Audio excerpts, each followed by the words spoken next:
Ecco, non ci è pesato più di tanto rimanere in casa, eccetera. Abbiamo fatto tutti i vaccini, abbiamo cercato di essere prudentissimi.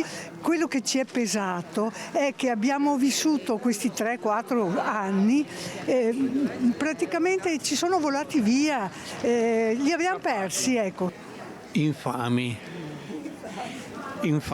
con 3 vaccini, 2 mesi positivo, quindi non aggiungo altro. Diremmo che il ricordo più brutto è quello che ti hanno chiuso in casa per 2 mesi, che è stata una cosa proprio fuori dal normale, vedere tutto, nessuno che girava, tutto chiuso, quello è stato un ricordo brutto. Poi alla fine io l'ho avuto e purtroppo sono rimasto un mese a casa con l'ossigeno, per carità, sono stato bene, però il ricordo è questo, la chiusura totale. I mercati sospesi, tutti a casa, attività azzerate, che ricordo ha?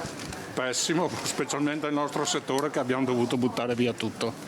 Gente che ha proprio migliaia e migliaia di euro. Non solo noi ma anche all'ingrosso, grossisti, produttori. Ad esempio in Olanda c'era il disastro, non sapevano più dove buttare la roba per smaltirla. Sono scoppiata.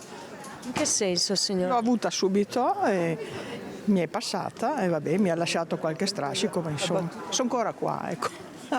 Nessuno sapeva come comportarsi, né sapevano cosa fare per sollevare la questione, per eliminarla, per cui secondo me è stato bene quello che hanno fatto. Beh, a me ha cambiato la vita perché vivevo a Tenerife e avevo un'attività turistica. E quindi mi ha cambiato anche in bene perché rimanendo senza lavoro ho deciso finalmente di avere un figlio e sono anche rientrata a Bassano che è la mia città di origine e mi piace e da qui reinventarsi. Io credo che probabilmente avevano esagerato al momento in cui si è sviluppato il problema.